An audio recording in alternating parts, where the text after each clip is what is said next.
ॐ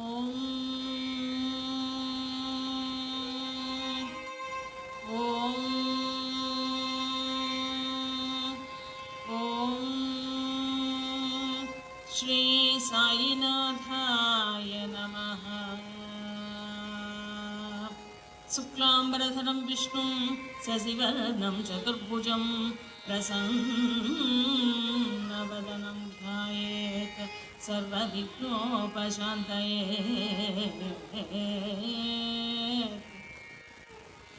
शङ्करं शङ्कराचार्यं केशवं बादरायणं सूत्रभाष्यकृतं वन्दे भगवन्तौ पुनः पुनः। नारायणं पद्मभुवं वसिष्ठं शक्तं च तत्पुत्रपराशरम् व्यासं शुकं गौडपदं महन्तं गोविन्द्रयोगीन्द्रमथस्य शिष्यम् श्रीशङ्कराचार्यमथस्य पद्मपादाच हस्तामलकं च शिष्यम् तं तोटकं वार्तिककारमन्यानस्मद्गुरु सन्ततो मानतोऽस्मि।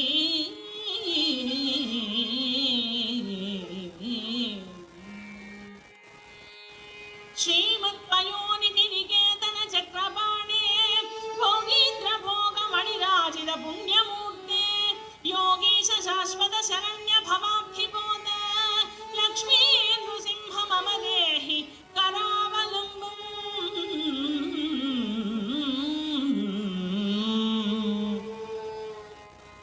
अखण्डमण्डलाकारं व्याप्तं येन चराचरं तत्पदं दर्शितं येन तस्मै श्रीगुरवे नमः।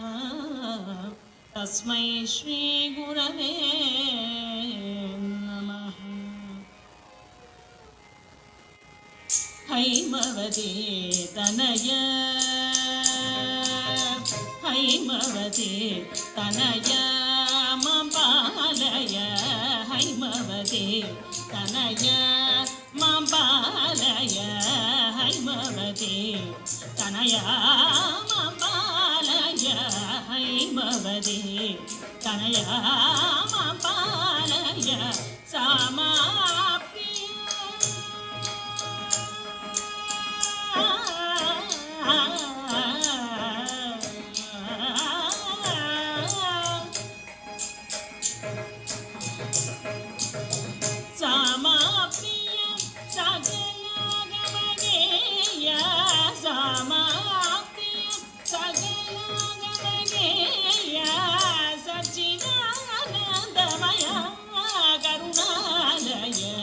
सच्चिदानन्दमय करुणालय नामस्तुति मात्र प्रापित जय नत जन मोदावह सद्गुण जय नामस्तुति मात्र प्रापित जय नत जन मोदावह सद्गुण जय कोमल गुण पूजित मृत्युंजय कुंजर मुखराजित महाकाय हैमवती तनय मां पालय हैमवती तनय।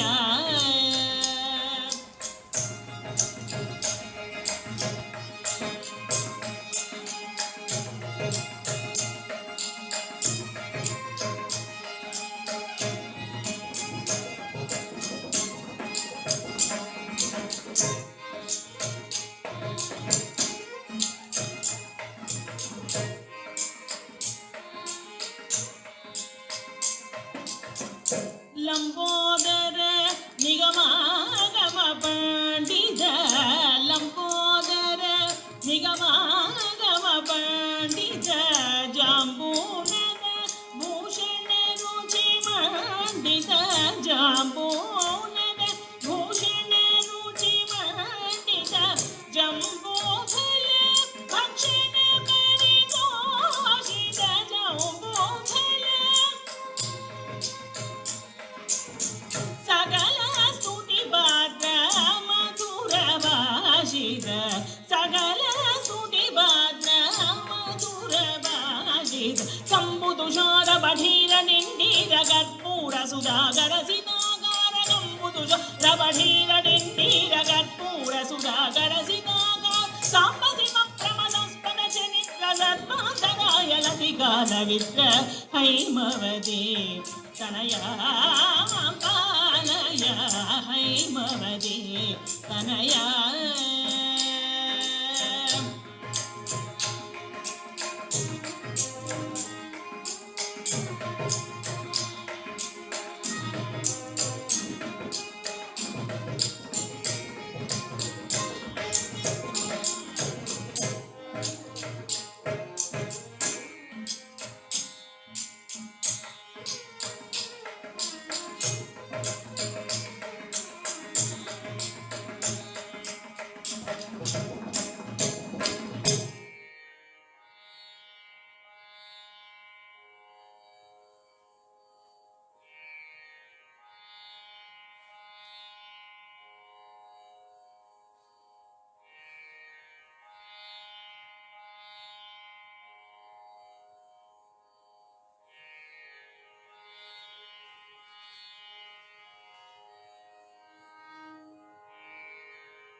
जय बोलो श्री रामचंद्र महाराज की, सीता माई की, पवन पुत्र हनुमान की, भोलाशंकर की, महाकाली माता की, नमः पार्वती पतये हर हर महादेव शंभो शंकर। पूरय मम कामं गोपाल, पूरय मम कामं।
భక్త మహాశయులారా, సాత్వీమ తల్లులారా, అందరికీ నా వందన మందారములు.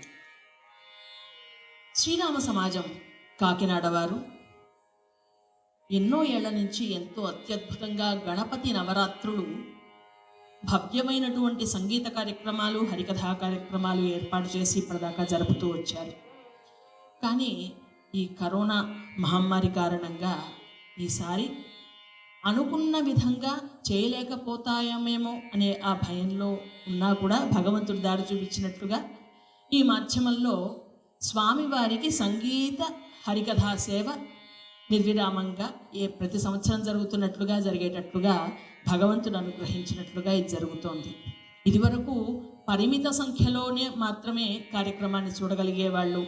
ఇప్పుడు వేలాది కొద్ది మంది చూడొచ్చు. ప్రపంచమంతా కూడా చూసే అవకాశం గణపతి ప్రసాదించినట్లుగా అయింది.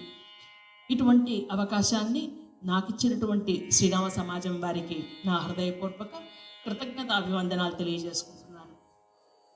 ఈవేళ నేను గానం చేయబోవు హరికథ గజేంద్ర మోక్షణ హరికథ. అసలు హరికథ అని దేన్నంటారో పోతన గారు ఒక చిన్న కందపద్యంలో చెప్పారు. ఏమని చెప్పారంటే, ఏ కథల యందు పుణ్యశ్లోకుడు హరి చెప్పబడును సూరిజనముచే, ఏ కథల యందు పుణ్యశ్లోకుడు హరి చెప్పబడును సూరిజనముచే, ఆ కథలు పుణ్య కథలని ఆకర్ణింపుదురు పెద్దలతి హర్షమునన్నారు. అఘటన ఘటనా సమర్థుడు, ఆది మధ్యాంతరహితుడు, అవ్యయుడు, నిరంజనుడు, నిరాకారుడు, నిర్వికల్పుడు, నిర్గుణుడు అయినటువంటి ఆ శ్రీమన్నారాయణమూర్తిని గురించి చెప్పు కథలను మాత్రమే హరి కథలు అనవలెనట. అటువంటి పరమ పవిత్రమైన పాపలతాల విత్రమైన హరికథను ఈవేళ గానం చేయబోతున్నాను. గజేంద్ర మోక్షణ హరికథ. వదలగ వేదం వ్యాసులు నుడివిన విదిత భావనము విష్ణు కథ. వదలగ వేదం వ్యాసులు నుడివిన విదిత భావనము విష్ణు కథ. సదనం వైనది సంకీర్తనమే వెలగిన చోటనే విష్ణు కథ. వినరో భాగ్యము విష్ణు కథ. వెనుబలమిదిగో విష్ణు కథ. వినరో భాగ్యము విష్ణు కథ.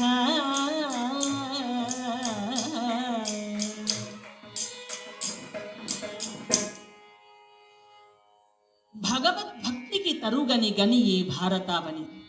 ఈ భారతావని వేదకల్ప వృక్షానికి ఆరబండి శుకముఖం నుండి జారిపడింది భాగవత ఫలం. రసిక హృదయాంతరంగాలలో భక్తి కుసుమ పరిమళాలు పండించి పరమార్థానికి పట్టుకొమ్మనందించేది భాగవత పురాణ కథాసుధ. భక్తికి పర్యాయ పదం భాగవతం. భగవదనంత లీల విభూతులు ప్రకటించే సాధనం భాగవతం.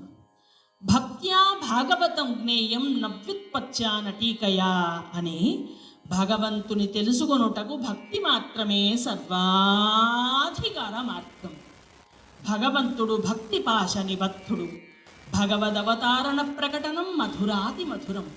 భక్తుని భావనాబల ప్రమాణాన్ని అనుసరించి బహురూపధారి అయి దుష్టజన శిక్షణంతో పాటు శిష్టజన రక్షణం కూడా నిర్వర్తిస్తాడు ఆ విశ్వపతి. సాత్విక, రాజసిక, తామసిక త్రివిధ భక్తులలో భాగవతంలోని గజరాజు తామసిక భక్తికి ప్రత్యక్ష ప్రతినిధి. అసలు తామసి అంటేనే తామసి అని అర్థం. ఎప్పుడైతే తామస దురహంకార బీజాలు చేరువవుతాయో అప్పుడే తామర సాక్షుని కృపా కటాక్ష వీక్షణాలు దూరమైపోతాయి. గజేంద్ర మోక్షణ అనే కథలోని సారాంశమిది.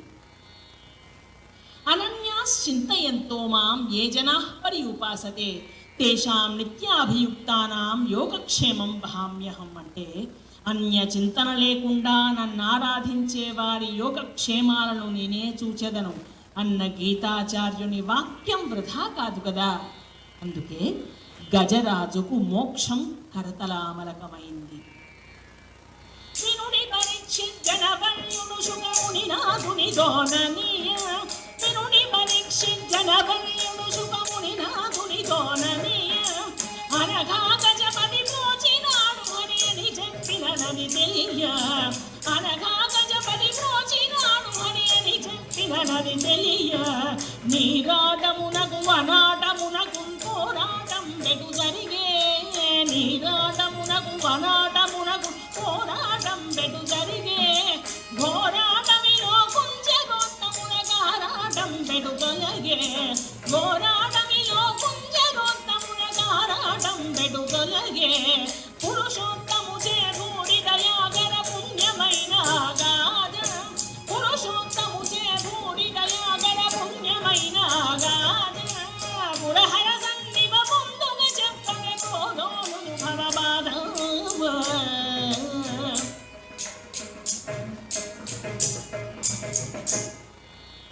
నేటి కథ గజేంద్ర మోక్షణ.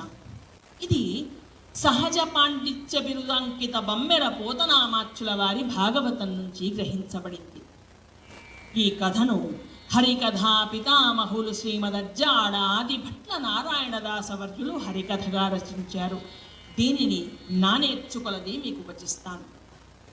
ప్రమాదో ధీమతామపి అన్నట్లుగా గుణగ్రహణ పారీణులైన పెద్దలు నాలోని దొసగలను మన్నించి ఆశీర్వదిస్తారని ఆశిస్తూ కథా ప్రారంభం చేసే ముందుగా ఈ కథను నాకు నేర్పిన వారు మా నాన్నగారు, ప్రఖ్యాత హరికథకులు, సువర్ణ హస్త ఘంటాకంకణ కేయూర సన్మానితులు, నవరస భావ సమ్మేళన ధురీణ బిరుదాంకితులు, ఆల్ ఇండియా రేడియో మరియు టీవీ కథకులు, కీర్తిశేషులు బ్రహ్మశ్రీ ఏలేశ్వరపు సుబ్రహ్మణ్య శాస్త్రి భాగవతార్ గారు.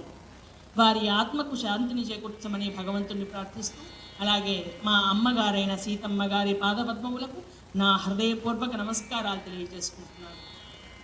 ఈ కథకు ఈవేళ వాయిద్య సహకారం అందిస్తున్నవారు వాయునంపై శ్రీమాన్ పురిహెళ్ల భరద్వాజ్ గారు, మృదంగంపై శ్రీ వేమూరి వాసుదేవమూర్తి గారు.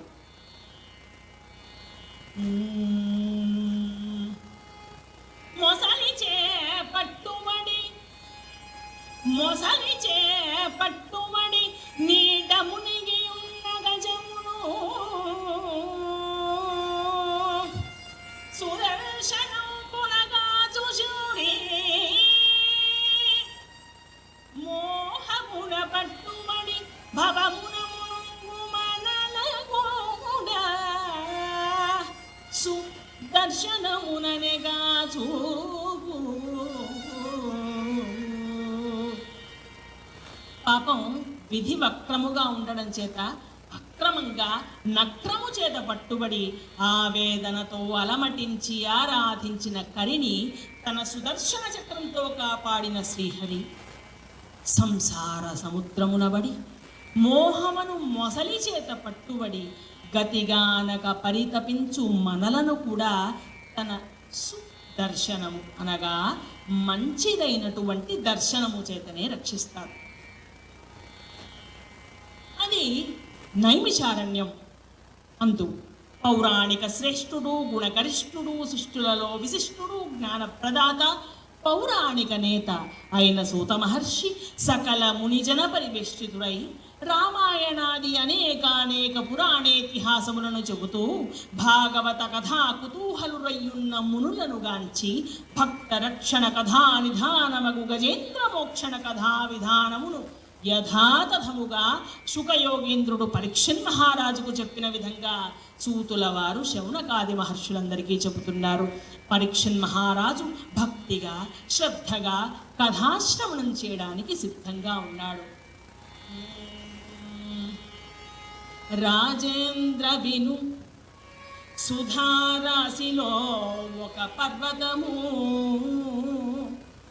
రాజేంద్ర విను సుధారాశిలో ఒక పర్వతము, త్రికూటంబనదన రుచుండు యోజనాయతమగు ఉన్నతత్వమును అంత్య మెడలు పునదిశయిల్లు కాంచనాయస్సార గలధౌతమయములై మూడు శృంగంబులు మొనసియుండు తట శృంగ బహురత్న ధాతు చిత్రితములై దిశలు భూనభమును తేజవిల్లు భూరి జలద కుంజ కుంజమును మ్రోసి పరచు సెలయేటి మొత్తమును మనకి తిరియడు దివ్య విమానమును చెనులకేను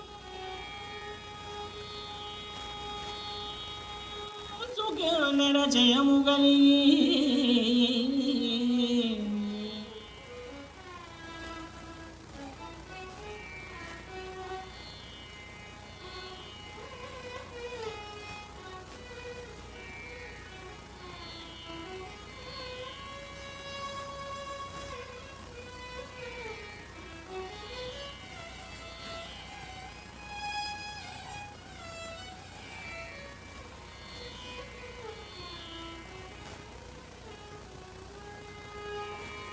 రాజమణి క్షీర సముద్రంలో అంటే పాల సముద్రంలో త్రికూటాచలం అనే పర్వతం ఉంది.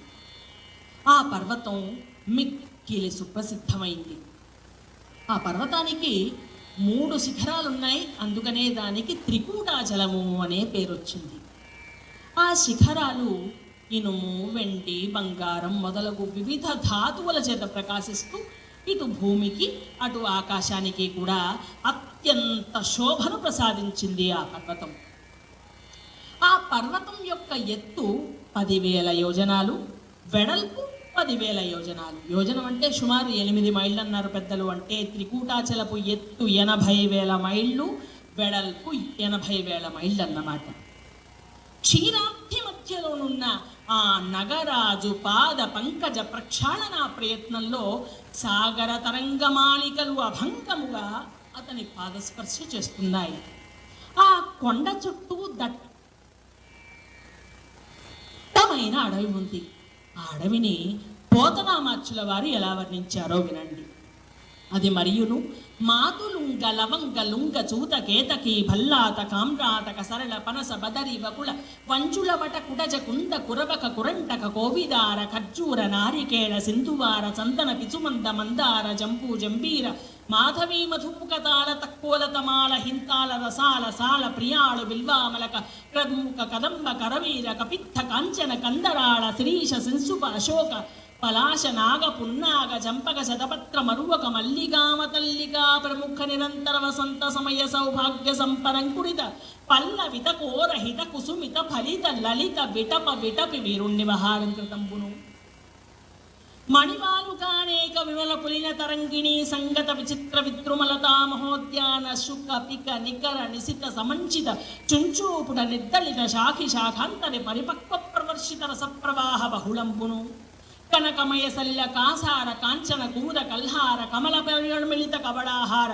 సందరాంగీకార భార పరిశ్రాంత కాంతా సమాలింకిత కుమార మత్త మధుకర విట సముదయ సమీప సంచార సముదంచిత శకుంత కారహంస కారండవ జల కుక్కుడ చక్రవాక భగ బలాక కోయష్టిక జల విహంగ విసర వివిధ కోలాహల బధిరీభూత పూన భూంతరాళం తుహిన కరకాంత మరకత కమలరాగ వజ్ర వైఢూర్య నీల గోవేదిక పుష్యరాగ మనోహర కనక కలధౌత మణిమయానేక శిఖర తడదురీ విహారమణ విద్యాధర విబుధ సిద్ధచారణ గంధర్వ గరుడ కిన్నెర కింపురుష మిథున సంతోష సరస సంగాప సంగీత మంగళాయతనంబును గంధ గజ గవయ గండభేరుండ ఖడ్గ కంఠీరవ శరభ శార్దూల చమల శల్య భల్య సారంగ సాలావృక వరాహ మహిష మర్కట మహోరగ మార్జానాది నిఖిల మృగనాథ సమూహ సంరంభ సన్నాహ సంచకిత శరణాగత శమన కింకరంబున యొప్పు అపర్వత సమీపంబునందు అని ఈ విధంగా పోతనామాచ్యుల వారు ఎంతో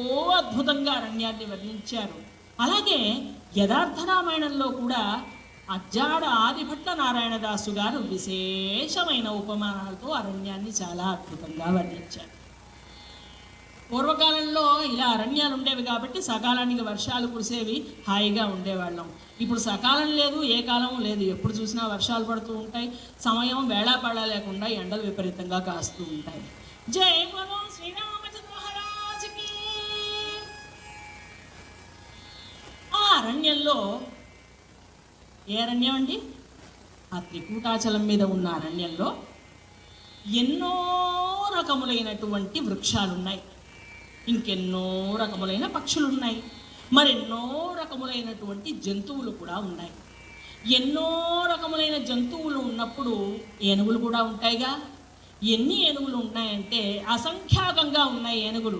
ఆయన మన కోసం ఒక లెక్క చెప్పారులేండి, 10 లక్షల కోట్ల ఏనుగులు ఉన్నాయి. ఆ ఏనుగులన్నిటికీ అధిపతి ఒక గజరాజు ఉన్నాడు. ఇదేదో నోటి మాట కాదండి, ఒక సందర్భంలో చెప్పుకుంటాడు గజరాజు, 10,00,000 కోటి కరిణీ నాథుండనయ్యుండి అని. అటువంటి గజరాజు తన పరివారం అంతా తన్ను సేవిస్తూ ఉంటే హాయిగా అరణ్యంలో కాలాన్ని గడుపుతూ ఉన్నాడు. అలా గడుపుతున్నప్పుడు కాలాలు మారుతూ ఉంటాయి కదా. అలాగే అది వేసవి కాలం. ప్రచండ భానుడు తన వాడి వేడి కిరణ సమూహం చేత లోకాన్ని తప్తం చేస్తున్నాడు. వడగాడ్పులు సుడులు తిరుగుతూ లోకాన్ని మార్చివేస్తున్నాయి. సాయంత్రం అయింది. అప్పటి వరకు తన ప్రతాపాన్ని చూపిన సూర్యుడు అస్తమించాడు. అమ్మయ్య అనుకుంటూ ప్రకృతంతా ఒక్కసారి గాఢంగా నిట్టూర్పు విడిచింది. ఎప్పుడైతే ఎండ తగ్గిందో చల్లని పిల్లవాయువులకు ఆ గుహలలో దాగుని ఉన్న గజ సమూహం సాయంత్రం వాహ్యాళికలా బయలుదేరింది.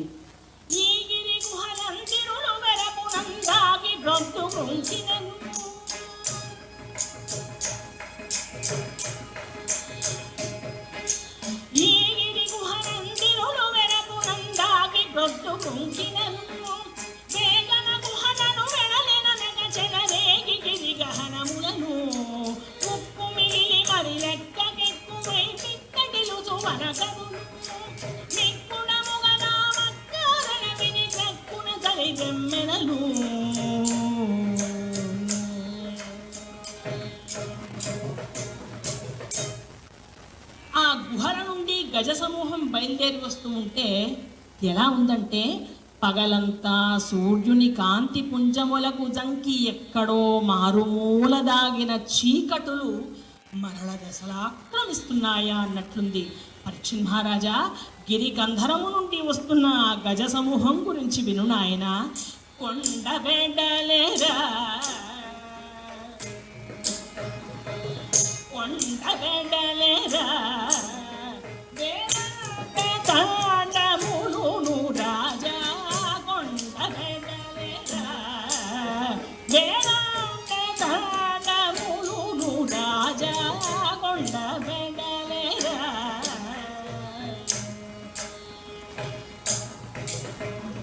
దండి సింహజర బంబుల దండెంబుతు మరి కొన్నిట, దండి సింహజర బంబుల దండెంబుతు మరి కొన్ని కండెందుదు చెండులగ్నియ కొండెముల నెగచ్చి వైచి కొండ బెడలేరా దండములును రాజా, కొండ బెడలేరా.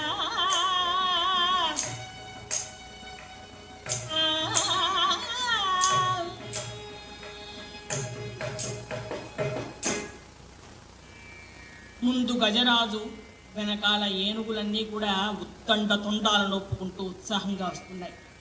అప్పుడప్పుడు వాడికి కండూతి కలిగినప్పుడు పెద్ద పెద్ద కొండలకేసి, కండూతి అంటే దురద, ఆ దురద కలిగినప్పుడు కొండలకేసి బరబరా రుద్దుకొని తమ కండూతిని తీర్చుకుంటున్నాయి.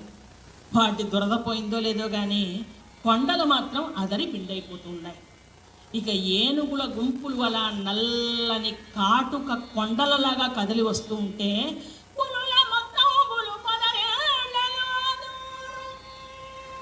ఘోర భల్లూకము గుహలు సొచ్చు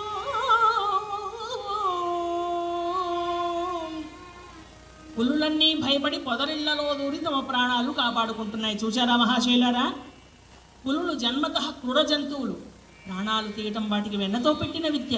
అయితే అట్టి పులులు సైతం ప్రాణరక్షణ కోసం పొదల్లో దూరుతున్నాయి. వాటి పురాకృత పుణ్యం బాగుండబట్టి అవి ఏనుగుల కంటపడలేదు. పూర్వపుణ్యం బాగుంటే భూమి మీద మనకి ఇంకా గింజలుంటే ఎవరైనా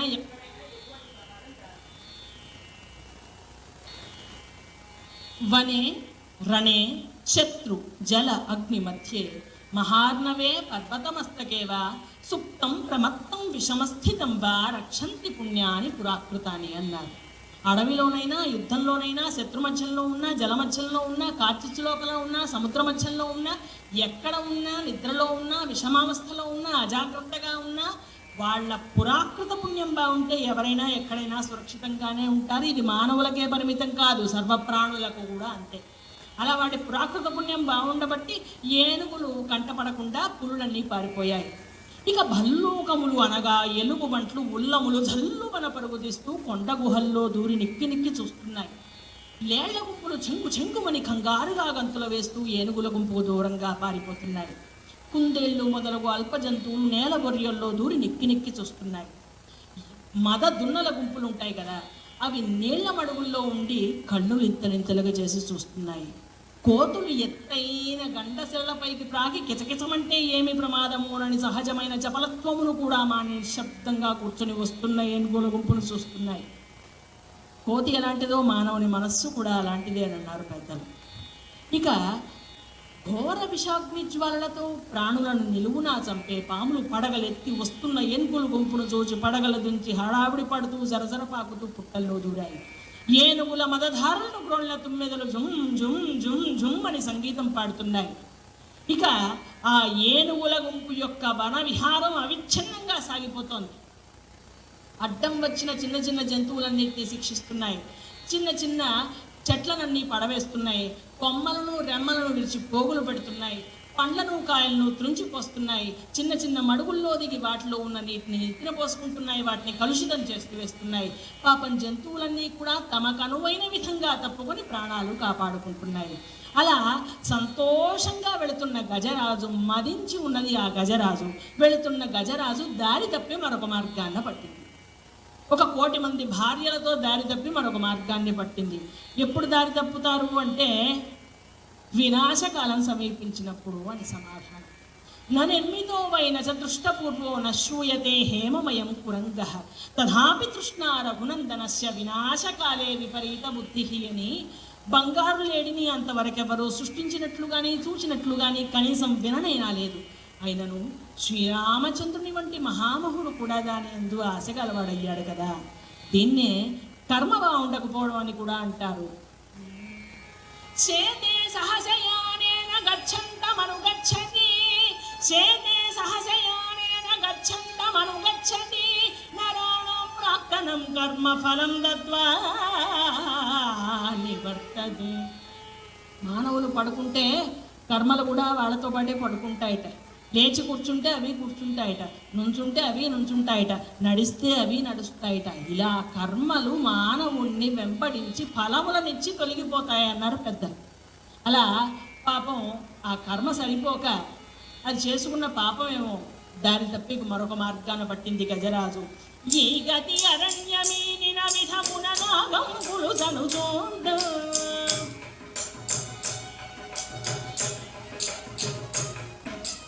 ఈ గతి అరణ్యమీనిన విధమున నాగంబులు తనుచూండు వేగిన పని తన విధి వశంబునన్నాగ స్వామి యొకండు వేగిన పని తన విషయ శంభునన్నాగ స్వామి యొకండు త్రోవ తప్పి నిజ దుర్గతి సూచకము వనమును దాగనియ త్రోవ తప్పి నిజ దుర్గతి సూచకము వనమును దాగనియ కావలి అయ్యొక కరేరు కోటి సేను వెనుదనియ.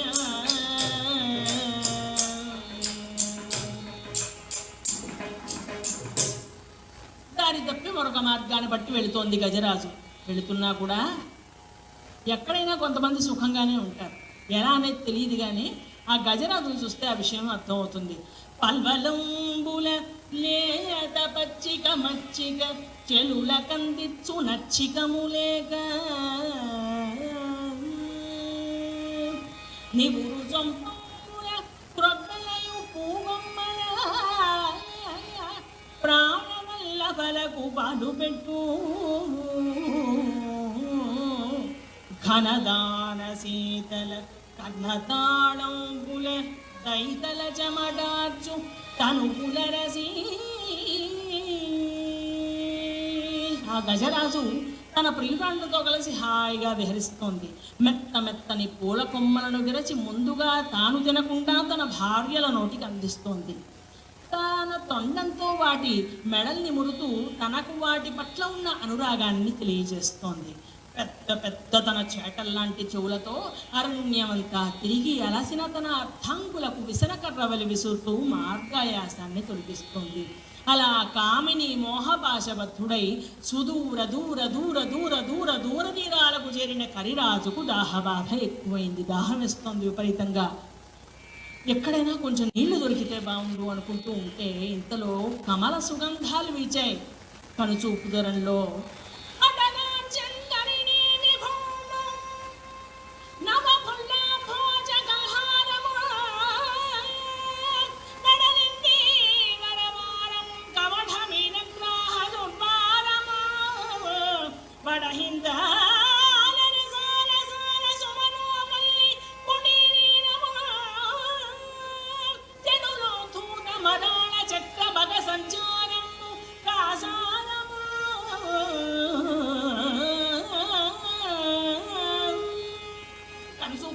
కమ్మని కాసారం కనిపించింది.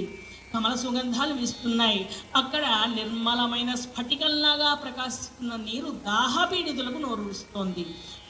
ఆ తామర తూడులు తిన్నటువంటి కోకిలల కూజితములతో ఆ కొలనంతా మారుమ్రోగుతోంది. మీనములు, కమటములు, కర్కటములు మొదలగు అనేక జలచరముల చేత ఆ కొలను నిండుగా ఉంది. ఆహా, కమ్మటి నీరు కనిపిస్తోంది అని వెంటనే నీటిలోనికి నీరును త్రాగుదామనే ఉద్దేశంతో దిగింది గజరాజు. సరోవరమూజొచ్చి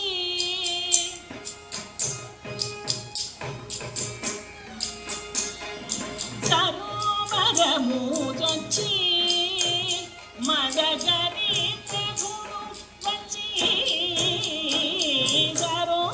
సరోవరమూజొచ్చి మదగరి ప్రభుడు వచ్చి, సరోవరము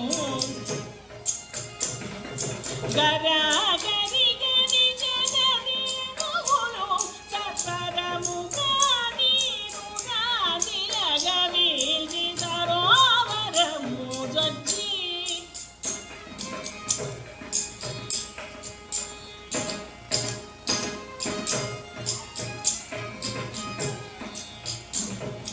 విరదరాజు తన కరముల నీరము తరచుగా పీల్చుచు దైతలగు.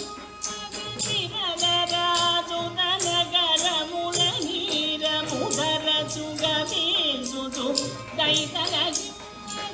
తరుణులు నీటిని నదిని తీరగొని సరసురముదమున చెరలాడంగా, సరోవరము జొచ్చి విరదరాజు తన కరముల నీరము తరచుగా పీల్చుచు దైతలగు.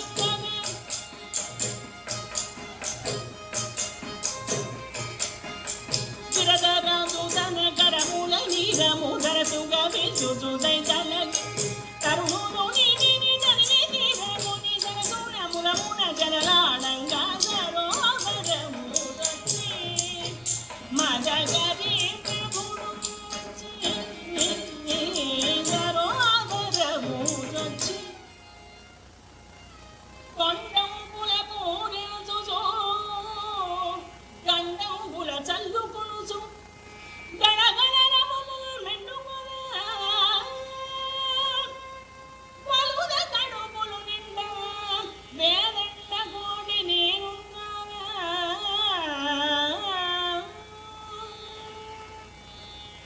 అవి నోటిలోనికి నీరును పీల్చుకుంటూ ఉంటే గళగళ గళగళ గళమనే విచిత్రమైన శబ్దాలు ఉత్పన్నమవుతున్నాయి. మొత్తానికి కరులు కడుపుల నిండా నీరు త్రాగి ఉంటాయి, త్రాగేశాయి. బయటకు వచ్చుంటే బాగుండేది, కానీ అవి అంతటితో తృప్తి పడలేదు. తృప్తి లేకపోతే ఒక్కోసారి చాలా బాధలు పడాల్సి వస్తుంది. ఆశయ బద్ధయాలోకే కర్మణ బహుచింతయ అని తమకు కావలసినంత వరకు సంపాదించుకోవచ్చు, కూడబెట్టుకోవచ్చు, అనుభవించవచ్చు. కానీ తృప్తి లేకపోవడం వల్ల వచ్చే పరిణామాలు చాలా తీవ్రంగా ఉంటాయి. ఆ గజరాజు భార్యలతో కలిసి అక్కడే మెల్లిగా ఆడుకోవడం మొదలుపెట్టింది. సరదాగా అట్నుంచి ఇటు, ఇటు నుంచి అటు, అట్నుంచి ఇటు, ఇటు నుంచి అటు ఈదడం మొదలుపెట్టింది. ఏమండి, ఒక్క ఏనుగు అట్నుంచి ఇటు ఈత్తేనే సరోవరం ఎంత పెద్దదైనా కూడా భయంకరంగా తయారైపోతుంది. అలాంటిది ఏనుగు తన భార్యలందరితో, గజరాజు తన భార్యలందరితో కూడా చక్కగా క్రీడిస్తోంది, ఎగిరెగిరి దూకుతున్నాయి. ఆ కల్లోలానికి సరోవరం అంతా కూడా అల్లకల్లోలమై కలుషితమైపోయింది. కమలములన్నీ తెగి స్థానభంశం చెందాయి. చేపలు, ఆ జలచరాలన్నీ కూడా తమ ప్రాణాలు కాపాడుకోవడానికి వాటి కాళ్ళ కింద పడకుండా ఉండడానికి అటు ఇటు పరుగులు పెడుతున్నాయి. ఈ సరోవరంలో ఇంత అల్లకల్లోలం జరుగుతూ ఉంటే ఆ సరోవరంలో ఒక మూలగా అస్సలు కదలకుండా పడి ఉన్నది ఒక భయంకరమైన నక్రము, అనగా మొసలి. అది ఎన్నో వేల సంవత్సరాల నుంచి ఆ మూలే పడి ఉంది, అసలు కదలనే లేదు. దాని మీద బురద, ఆకులు, అలములన్నీ పేరుకుపోయి ఉన్నాయి. ఆ మొసలి మీద చిన్న చిన్న చేప పిల్లలు అవన్నీ దాని మీద ఆడుకుంటున్నాయి. ఎప్పుడైతే ఈ గజ సంఘము అరాచకపు చర్యలు చేస్తుందో వెంటనే ఆ మొసలి మెల్లిగా కదలడం మొదలుపెట్టింది. అది ఎంత భయంకరంగా కదిలిందంటే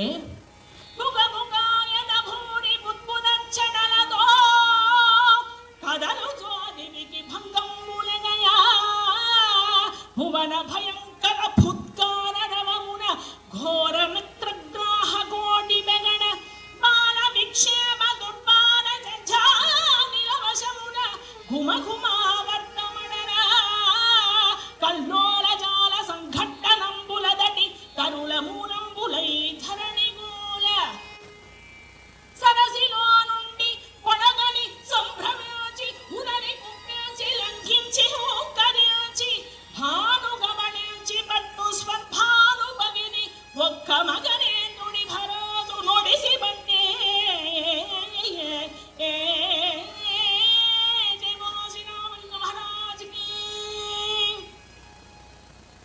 భుగ భుగ భుగ భుగమనే శబ్దం చేస్తూ వస్తున్న మొసలి తోకను జాడిస్తూ ఉంటే నీటి తరంగాలు ఉవ్వెత్తుగా ఒడ్డుకు తగిలి ఒడ్డునున్న పెద్ద పెద్ద మద్ది చెట్లు వేళ్లతో సహా కూలిపోతున్నాయి. అది నోటిలోనికి నీరును పీల్చుకొని ఫుత్కారం చేస్తూ ఉంటే ఆకాశం నుండి అకాల మేఘాలు వర్షిస్తున్నాయా అన్నట్లుంది. ఆ మొసలి వేగమున కదరి అందున్న జలచరాలన్నీ కలవరపడుతున్నాయి. అది మెల్లిగా బయలుదేరి సరోవరాన్ని సదమదం చేస్తున్న ఆ మద గజాన్ని సమీపించి దాని కాలిని తన కోరల మధ్యలో ఇరికించింది. ఎలా పట్టిందంటే ఆదిభట్ల నారాయణ దాస్ గారు అంటారు,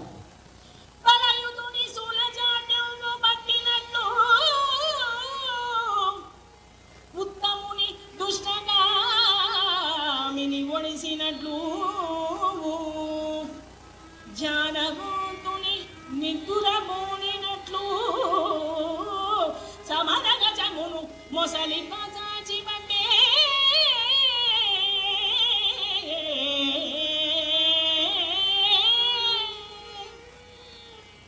మహాబలవంతుడు అని పేరు తెచ్చుకున్న వాడికి కడుపులో నొప్పి వ్యాధి వచ్చినట్లు, ఉత్తముడు అని కీర్తి తెచ్చుకున్న మానవుణ్ణి దుష్ట స్త్రీ పట్టినట్లుగా, మహాజ్ఞానిని నిద్దురపెద్దమ్మ ఆవహించినట్లుగా మొసలి గజరాజును పట్టుకున్నదట.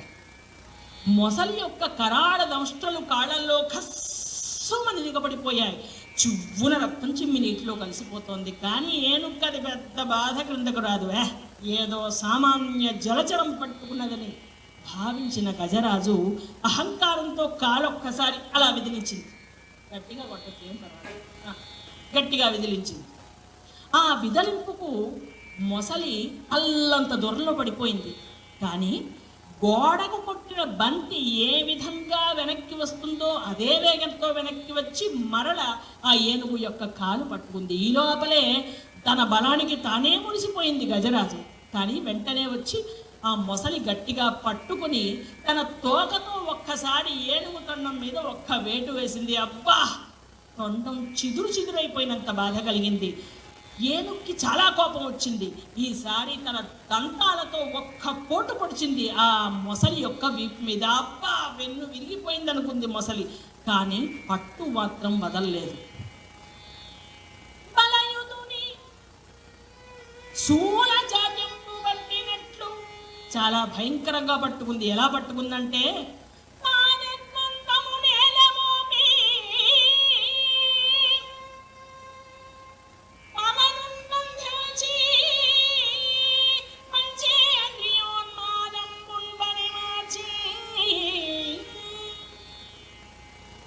వరదగు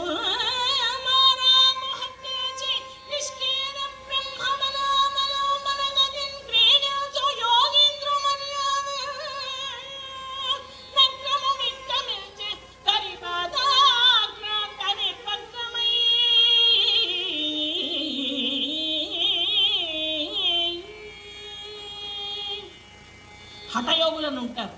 2 పాదములను నిగడదని నేల మీద నుంచుంటారు. 2 చేతులు ఆకాశానికి స్ట్రైట్గా చేతులు పైకి జోడించి పెడతారు. ఎలా ఉంటారంటే వాయువును కూడా పీల్చుకోరు, గాలిని కూడా పీల్చరు, వదలరు. చంచలమైన మనస్సుకు స్థిరమైన బుద్ధిని కూడా జోడించి బ్రహ్మ సాక్షాత్కారం కొరకు పరితపించు యోగేంద్రుని వలె ఉన్నదట ఆ మొసలి. ఆ నిమిషంలో చూస్తే వెనక 2 పాదాలను నేలానిచ్చింది. ముందు 2 పాదాలతో ఆ మొసలి ఆ ఏనుగు యొక్క కాల్ని పట్టుకుంది. ఒక్క క్షణం కూడా ఊపిరి పీల్చుకోకుండా చాలా గట్టిగా పట్టుకుని ఉంది. మరి గజరాజు పరిస్థితి ఎలా ఉందయ్యా అంటే మనందరిలాగానే ఉంది. ఊహగలంగి జీవనము డోలమునంబడి మోరుచున్ మహామోహన దాని బద్ధమనమున్ విడిపించుకొనంతలేక సందేహము పోదు దేహి క్రియ దీనగ సంగజముంటే భీషణ గ్రాహనుడంత బరి ఘట్టిద బాధకురాగ్రశల్యమై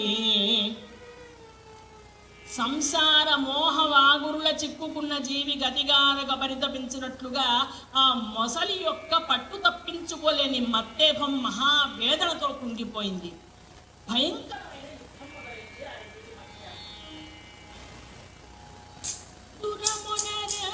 జను నాగేంద్రుడు దృఢ బలయుడై ఆమగదితో వెరగుపడి చేస్తునుడికి మిగిరవన జగనికరో బటు నిలసిని క్షోభగ ధరాధరము వల శరీరము మెర గలగరి గనిజ కరేణు తను కరంపున మెడచి విరాల విసరగ కరేణు ములయ్యరి భరి భరి లేయన దురమునజను నాగేంద్రుడు దృఢ బలయుడై.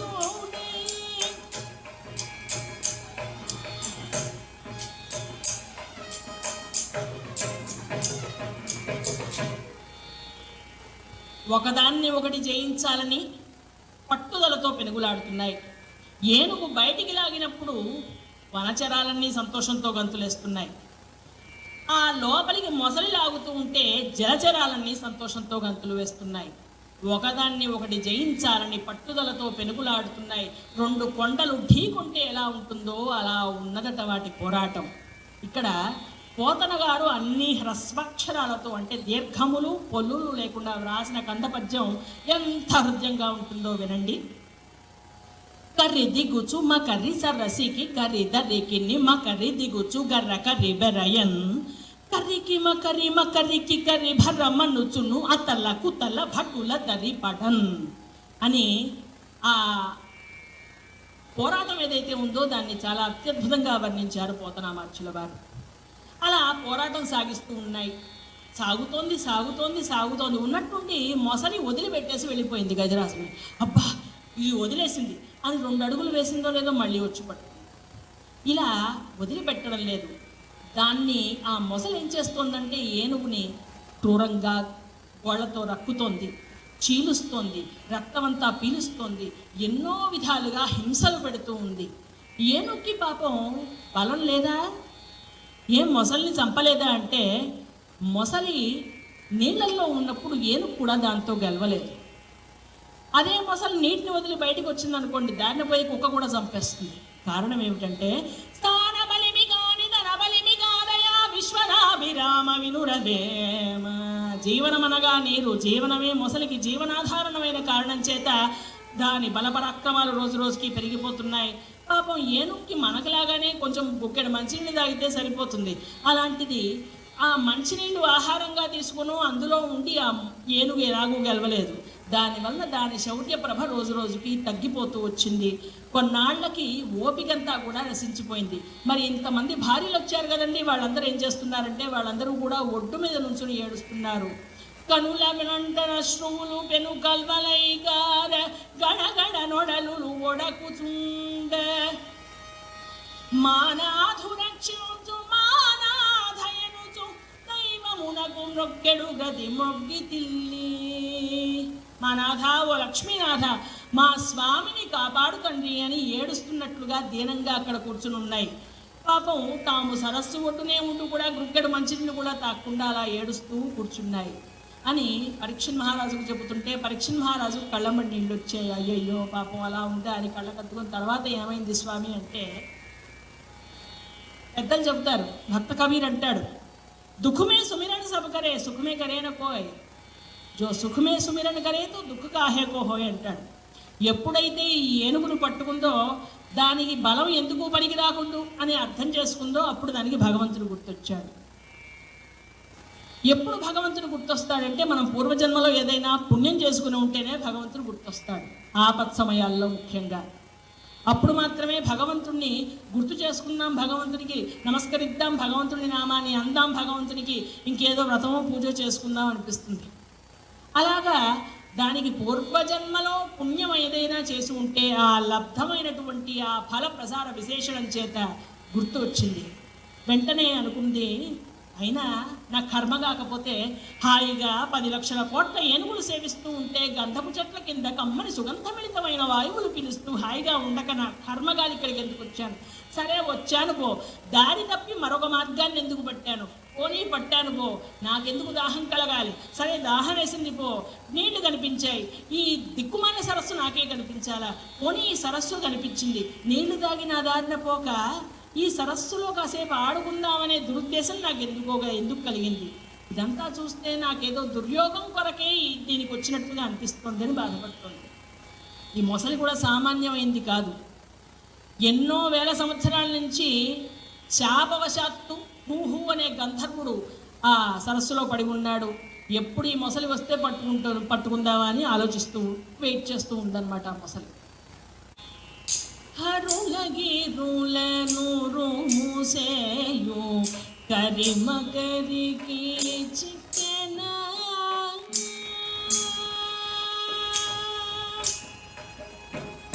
హరులగిరులను రూముసేయు కరిమగరికి చిక్కెన బెరము మాలి బ్రతుకునాశ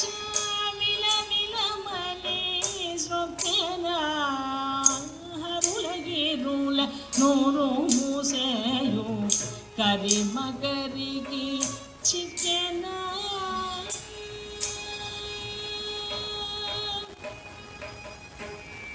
ఏ రూపంబున దీనిగల్తు నిట మీదే వెల్పు చింతు ఎవ్వారింజీరుదు ఎవ్వరట్టమిగ ఎవ్వారి ప్రచారోత్తమో వారి పంతగు వారలెవ్వరు అఖిల వ్యాపార పారాయణుల్ లేరే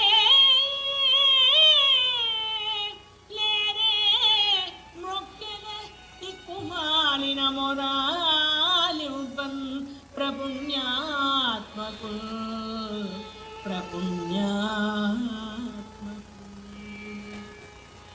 మా ఒంట్లో ఉన్న శక్తి అంతా ఈ పోరాటం జరిగిన 1000 సంవత్సరాల కాలంలో ఖర్చు అయిపోయింది. ఈ దిక్కుమాలిన మొసలి నన్ను వదిలిపెట్టడం లేదు. ఎవరు నన్ను కాపాడతారు? నన్ను దరిచేర్పగల కర్మధారులు ఎవరైనా ఉన్నారా? అటువంటి పరోపకార పారిణులు ఎవరైనా ఉంటే నన్ను రక్షించరారా అని బాధపడుతూ ఉన్నాడు. ఆలోచిస్తూ ఉంటే అనిపించింది, దేవుడు ఉన్నాడంటారు కదా, పోనీ దేవుణ్ణి అడుగుదామా, పిలుద్దామా అనుకున్నాడు. మళ్ళీ అనుమానం వచ్చింది, ఇప్పటిదాకా మనకి దేవుడితో ఎప్పుడు పని రాలేదు. దేవుడు అనేవాడు అసలు ఉన్నాడా?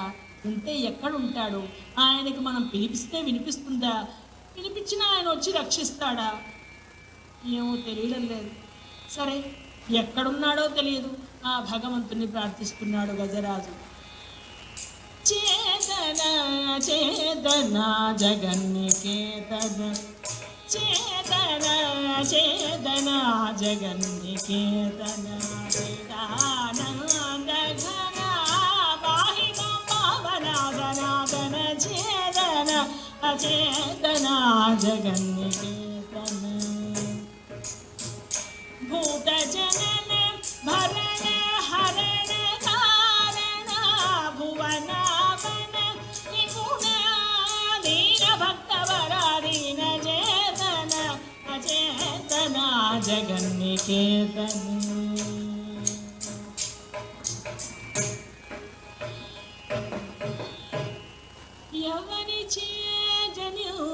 జగము ఎవ్వని లోపల నుండు లీనమై ఎవ్వని యందు నిందు పరమేశ్వరుడెవ్వడు మూల కారణం వెవ్వడు అనాది మధ్యలయుడెవ్వడు సర్వము తాని లీనవాడెవ్వడు వానిని ఆత్మభవుణ్ణీశ్వరునే శరణము వేడదా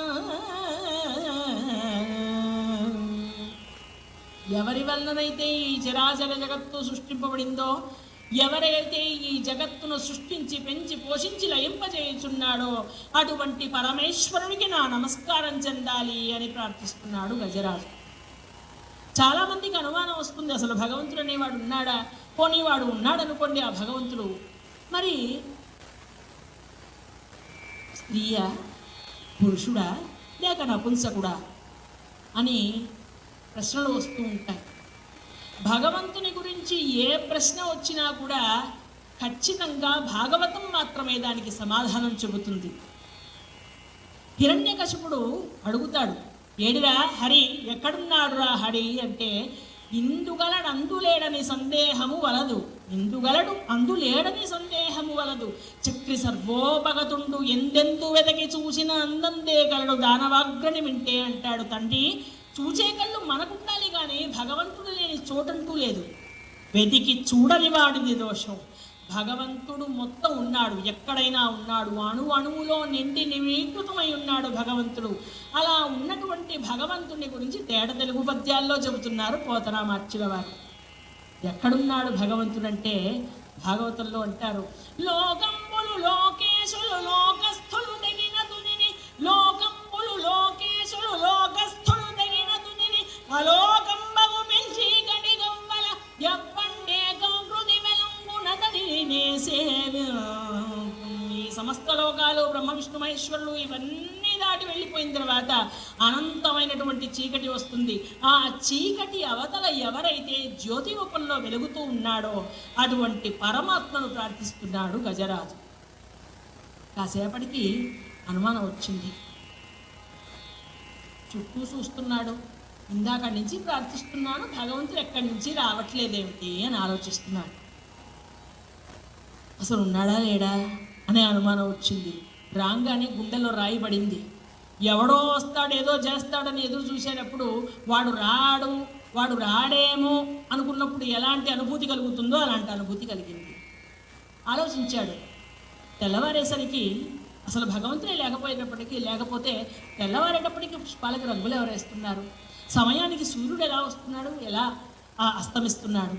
సమయానికి ఈ సముద్ర కెరటాలు ముందుకి రాకుండా పనిబడి ఎవరో వెనక్కి నెట్టినట్లుగా ఎలా వెళ్ళిపోతున్నాయి అని ఆలోచించాడు.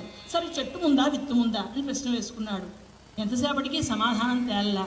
సరే, ఏదో దాన్ని భగవంతుడు సృష్టించాడు కాబట్టి భగవంతుడు ఉన్నాడు అనుకుందాం అని ప్రార్థించడం మొదలుపెట్టాడు. మళ్ళీ కాసేపటికి మనకు కూడా అనుమానం వస్తుందండి, ఇందాక నుంచి భగవంతుడిని ప్రార్థిస్తున్నాడు కదా, భగవంతుడు రాడేమిటి అని. చెప్తాను దానికి కూడా కారణం. ఇక తన శరీరం మీద మోహాన్ని మెల్లిగా వదిలిపెట్టడం మొదలుపెట్టాడు. ఎప్పుడైతే తప్పు అర్థమవుతుందో చెయ్యాల్సిన పని అది. అమ్మ ఏం చేస్తుందంటే, పిల్లవాడు అమ్మని గట్టిగా పట్టుకొని కూర్చుంటాడు. అమ్మకి బోల్డ్ పనులు ఉంటాయి, ఆ పనులన్నీ చేసుకోవాలి. ఏం చేస్తుంది? 4 ఆట వస్తువులు పిల్లవాడు ముందు పడేసి ఆడుకోనాయన అని వెళ్ళిపోతుంది. పిల్లవాడు చక్కగా ఆట వస్తువులతో ఆడుకుంటూ ఉంటాడు, తల్లి వెళ్ళి పని చేసుకుంటూ ఉంటుంది. కాసేపటి తర్వాత పిల్లవాడికి అనిపిస్తుంది, అమ్మో ఈ బొమ్మలు నా ముందు పడేసి అమ్మ వెళ్ళిపోయింది అని అమ్మా అని గట్టిగా ఏడుస్తాడు. వెంటనే పరిగెత్తుకుంటూ వచ్చి, అలాగా భగవంతుడు కూడా మనల్ని ఈ సంసార మోహ వాగురాల్లో మన చేతులు కట్టేసి మరీ పడేస్తాడు. అనేక మోహాలు చుట్టూలా బంధాలు కల్పిస్తాడు, మనకు ఊపిరాడకుండా చేస్తాడు. కానీ ఎప్పుడైతే ఇవన్నీ నాకు వద్దు, నువ్వు మాత్రమే కావాలి పరమాత్మ అంటామో అప్పుడు వస్తాడు, రక్షిస్తాడు. ఈ లోపల ఏమనుకున్నాడు? కలడందురు దీనులయడ, కలడందురు దీనులయడ, కలడందురు పరమయోగి గణముల బాల, కలడందురన్ని దిశలను కలడు కలండనెరువాడు, కలడో లేడో. ఇదేంటండి, దీని గురించి ఇందాకే చెప్పేశారు కానీ ఇప్పుడు పద్యం పాడుతున్నారేమిటి అనుకుంటున్నారేమో. ఇదివరకటి కాలంలో రుక్మిణీ కళ్యాణం ఇలాంటి గజేంద్ర మోక్షం ఘట్టంలోని పద్యాలు పిల్లలకి చక్కగా పద్యాలు నేర్పించేవాళ్ళు పెద్దవాళ్ళ ఇంట్లో. ఈ రోజుల్లో ఇలాంటి తేట తెలుగు పద్యాలు వినడమే కష్టంగా ఉంది. తెలుగు పద్యాలని కూడా మన పిల్లలకి ఇంగ్లీష్లో చెప్తే కానీ అర్థం కానీ అధ్వాన్న స్థితికి చేరుకుంటున్నాం. ఒక్కసారి ఈ పద్యం గుర్తొచ్చి అత్యద్భుతమైనటువంటి ఆ భావం గుర్తొచ్చి ఒకసారి మళ్ళీ పాడాల్సి వచ్చింది. జై బోలో శ్రీరామచంద్ర మహారాజ్ కి. తన శరీరం మీద మోహాన్ని వదిలిపెట్టాడు. తను చేసిన తప్పేంటో అర్థమైంది. ఇప్పటిదాకా తన పోరాటం అంతా తను చేస్తున్నాడు. మధ్య మధ్యలో సమయం దొరికినప్పుడు భగవాన్ నన్ను రక్షించు స్వామి, నువ్వు రావాలి స్వామి, నేను ఈ పోరాటం ఇంకెక్కువసేపు చేయలేను, చచ్చిపోతానేమో, రక్షించు అంటున్నాను, నా పోరాటాన్ని నేను చేస్తున్నాను కాబట్టే భగవంతుడు రాలేదు అని పోరాటాన్ని ఆపేశాడు. తన దేహం మీద మోహాన్ని వదిలేశాడు. భగవంతుడిని ప్రార్థించడం మొదలుపెట్టాడు. కరుణాచరివో జగమేలు హరి గజము మేల రావా మొరవినవ, కరుణాచరివో జగమేలు హరి గజము మేల రావా, వరదాయకనే శరణ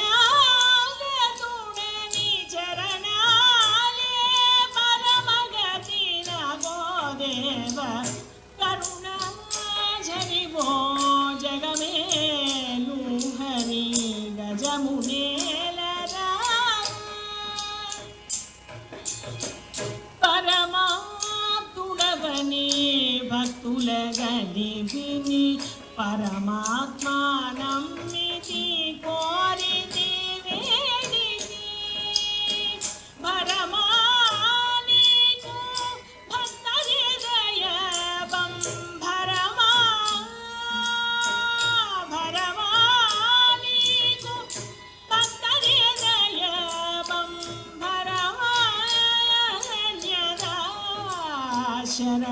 శరణన్నాస్తి. ఓ ముముక్ష జన హితకారి కరుణాజరి శ్రీహరి, నువ్వు తప్పితే నన్ను ఇంకెవరూ రక్షించలేరయ్యా. అన్యథా శరణం నాస్తి త్వమేవ శరణం మమ, తస్మాత్ కారుణ్య భావేన రక్ష రక్ష జనార్దన అని ఎప్పుడైతే అన్నాడో అప్పుడు ఆ మాట ఎక్కడికి వెళ్ళాలో వెళ్ళి ఆ చెవులకి చేరింది. ఎక్కడికి వెళ్ళిందండి ఆ మాట అంటే అలవైకుంఠపురంబులో ఉన్నటువంటి నారాయణమూర్తి దగ్గరికి వెళ్ళింది. మరి నారాయణమూర్తి ఆ సమయంలో ఎలా ఉన్నాడంటే, అలవైకుంఠపురంబులో, ఈ పద్యం పోతనామాచ్యుల వారు రాయలేదండి. శ్రీమన్నారాయణమూర్తి స్వయంగా వచ్చి తాను ఆ సమయంలో ఏం చేస్తున్నాడు అని మాయా పోతన రూపంలో వచ్చి పూరించినటువంటి పద్యం ఇది.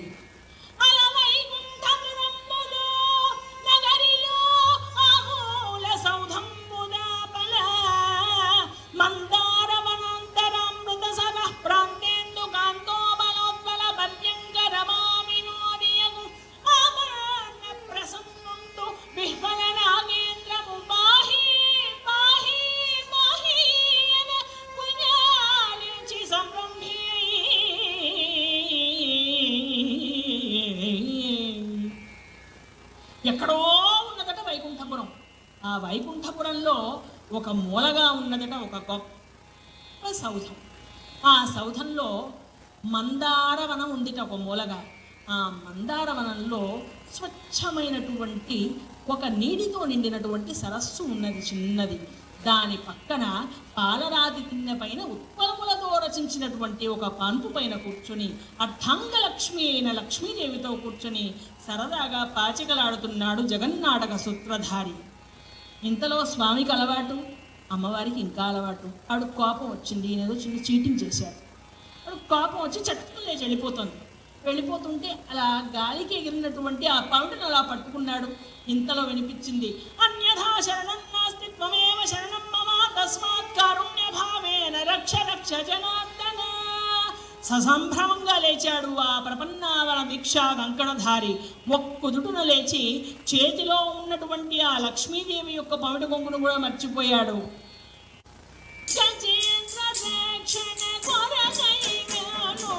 కడువడిగా బయలు నేరా గజేంద్ర కొరగై వేణుడు కడువడిగా బయలు నేరా అజ ప్రముఖ వికారులు వినుధన అజ ప్రముఖ వికారులు వినుధన ఆతురుడయ్యా రావణ వరుణై గజేంద్ర దక్షిణ కొరగై వేణుడు కడువడిగా బయలు నేరా అతని వెంట సిరి ఆయమ తోడుట అవరోధ వ్రాతం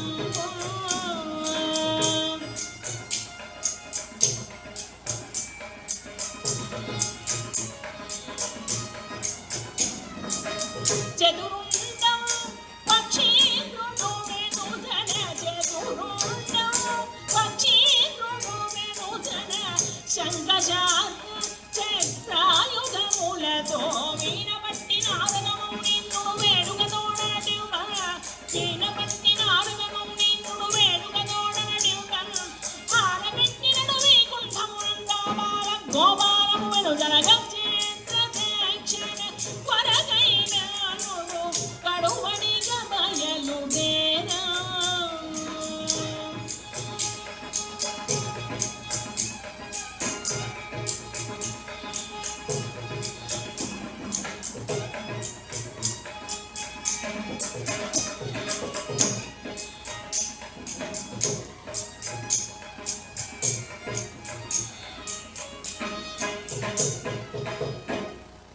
సిరికింజప్పడు శంఖచక్రయుగముంచేదోయి సంధింపడే పరివానంబును జీరడు అభ్రగపతిన్ మన్నింపడు ఆకర్ణికాంతర ధమిల్లము చక్కనొత్తడు వివాద ప్రోచిత శ్రీ కుజోపరిచేలాంఛనమైన వీడడు గజ ప్రాణావనోత్సాహియే.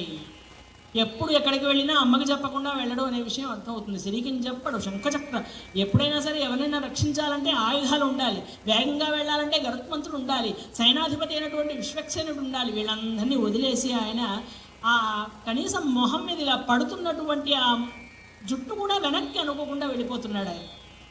ఇక్కడ గజేంద్రుని పరిస్థితి మరీ దీనంగా తయారైంది. చూస్తున్నాడు అన్ని వైపులా, ఏ వైపు నుంచన్నా చిన్న శబ్దం ఏమన్నా వినిపిస్తుందేమోనని. మనకు అనిపిస్తుంది ముక్కోటి దేవతలు ఉన్నారు కదా, ఎవరు వెళ్ళలేదా అంటే ముక్కోటి దేవతలు ఉన్నారు కానీ విశ్వమయుడు హరి ఒక్కడే. విష్ణుమూర్తి మాత్రమే వెంటనే రాగలడు, ఎక్కడికైనా వెంటనే రక్షించగలడు. అందువలన ముక్కోటి దేవతలు మిన్నకుండిపోయారు. ఆకాశం నుంచి అలా విష్ణుమూర్తి వస్తూ ఉంటే దేవతలందరూ కూడా ససంభ్రమంగా చూస్తూ నమస్కరిస్తున్నారు. జయ జయ నారాయణ తత్కమల సదన భవధరణ జయ జయ నారాయణ అని అంటున్నారు. కానీ ఇంతమంది దేవతలు నమస్కారాలు పెడుతున్నారు, జయ జయ ధ్వానాలు చేస్తున్నారు, ఆయనకేం వినిపించట్లా.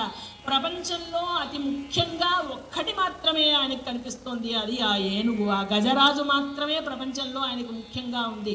ప్రపంచంలో ఇంకా ఏమీ కనిపించట్లేదు. ఆ గజరాజును రక్షించాలని వెళ్ళిపోతున్నాడు. గజరాజు పరిస్థితి మరీ దీనంగా తయారైంది. ఇంకొక క్షణము అరక్షణంలో ప్రాణాలు పోతాయి.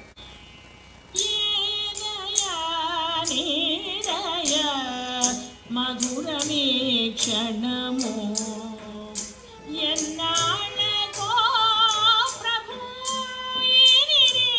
క్షణము ఏదయ మధుర వీక్షణము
మధుర వీక్షణము మధుర వీక్షణము మధుర వీక్షణము మధుర వీక్షణము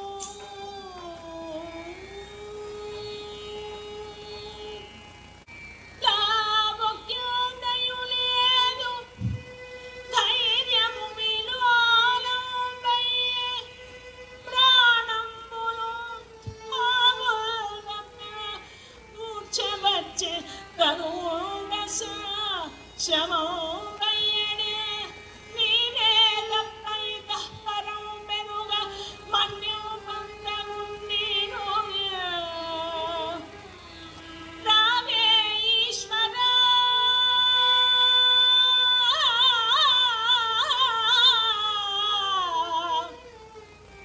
రావే ఈశ్వర కావవే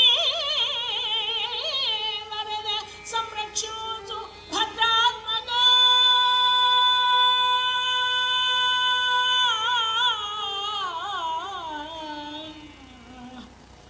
సంరక్షించు భద్రాత్మక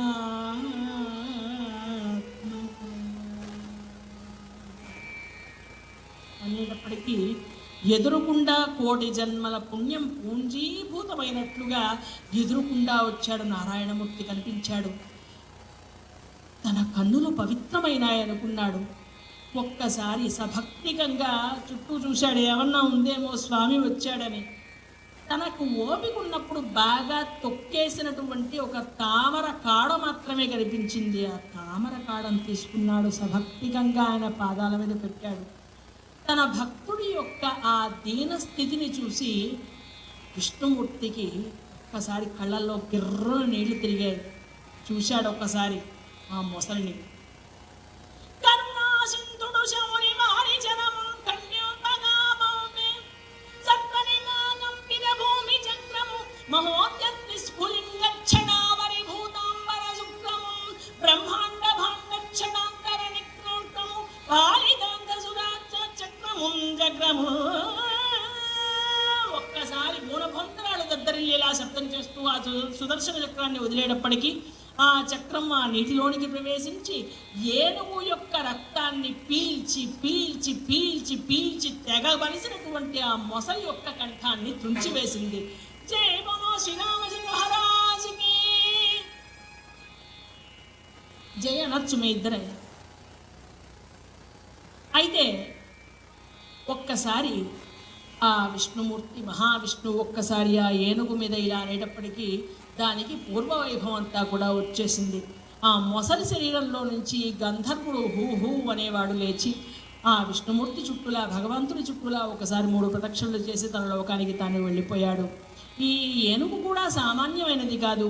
పూర్వజన్మలో ఇంద్రజుమ్నుడు అనే మహారాజు అగస్త్య మహాముని శాపం వలన ఇలా ఏనుగ్గా తిరుగుతున్నాడు తన పరివారంతో కలిసి. మహావిష్ణువు యొక్క భక్తుడైన ఆ గజరాజును అంటే ఆ ఇంద్రజుమ్నుని రక్షించడానికి సాక్షాత్తు విష్ణుమూర్తి వచ్చి అలా అతనికి శాప విమోచన చేశారు. మరి ఇంతసేపు మేము కూడా విన్నాం కదండి కథ. మరి మాకేమిటి అంటే గజరాజ మోక్షణంబును నిజముగా పడియించునట్టి నియతాత్ముల గుణము గజరాజ వరదుడిచ్చును గజతుడగ చందనముల్ కైవల్యము.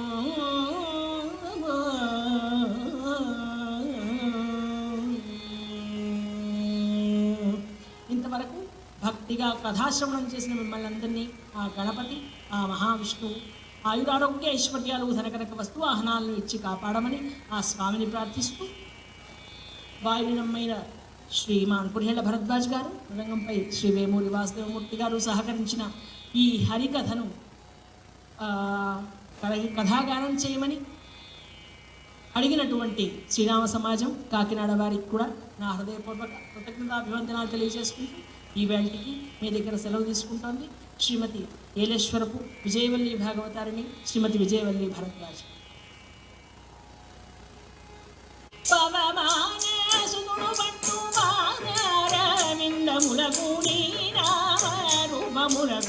నిత్య జయ మంగళం రాజీవనయన త్యాగరాజాధీనూతమైన రామ రూపము సర్వలోకములకు నిత్య జయ మంగళం నిత్య శుభ మంగళం మంగళం కోసలేంద్రాయ మహనీయ గుణాత్మనే చక్రవర్తి తనూజాయ సార్వభౌమాయ మంగళం కళ్యాణాచలవాసాయ కామితార్థప్రదాయినే శ్రీమద్వేంకటనాథాయ శ్రీనివాసాయ మంగళం కాయేన వాచా మనసేంద్రియైర్వా బుద్ధ్యాత్మనా వా ప్రకృతే స్వభావాత్ కరోమి యద్యత్ సకలం పరస్మై నారాయణాయేతి సమర్పయామి.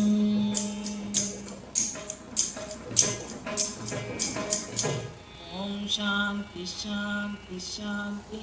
సర్వే జనా సుఖినో